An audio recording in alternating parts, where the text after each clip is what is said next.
Hello, and welcome to Sylph Radio News. Today is the 66th of winter, second year. I'm Noryn Daq. Welcome to the second year of the Sovereign Charter.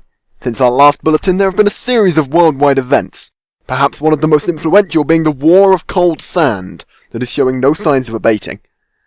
Said war was initially limited to New Esquire and Kudalia. However, such has been the ferocity of the war that nations from around the region have become entangled. Salto, Nouvelle-Acadie, Vermandois, and even the North Covenant have played varying parts. Salto lost its naval flagship, the Ombre de la Montagne, during a Nouvelle-Acadie raid, losing their vice admiral in the process in one of the most significant blows of the war. The former defence minister for Vermandois was assassinated during a political entreaty with the Sultan of New Esquire. There are rumours that the Sultan himself was the culprit. It is unknown how Vermandois plans to deal with these allegations.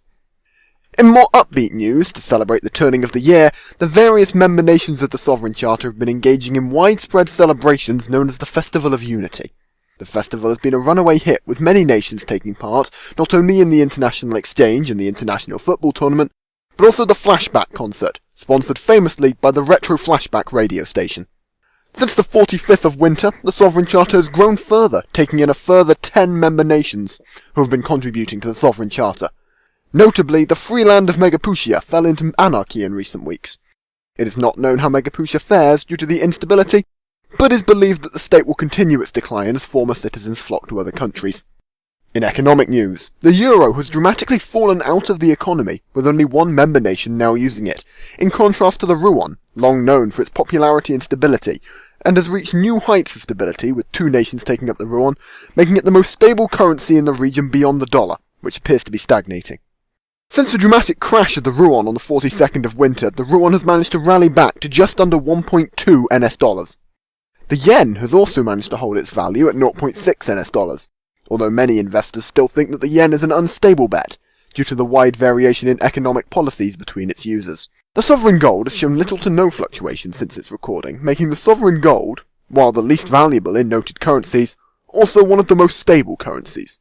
It is often treated as a reserve currency by nations seeking to trade carefully. In sporting news, the Gemini Games collapsed dramatically after one of the contestants died during the finals between Vermandois and Hajamishu. The bout hadn't continued for very long before the duel got out of hand, coupled with a failure in the safety material that left one contestant fighting for their lives. The Festival of Unity conducted a football tournament over the past few weeks. The Prodigal Kingsguard and the Kalbana Dragons fought against various nations in and around the Sovereign Charter before meeting in the semi-finals. Notably, the Jade Serpents from Hajamishu lost out in the semi-finals against the Kalbana Dragons, 2-1. A shock defeat in the early rounds led to the Ohaitan Vikings not even making it to the second round, losing 3-1 against the Prodigal Kingsguard, who made it through to the semi-finals, once again showing a surprisingly strong sporting prowess. Prodigal is expected by the bookies to win the final match, however the difference in odds between the Kingsguard and the Kalbana Dragons are very slim. This has been Sylph Radio News. Thank you once again for listening.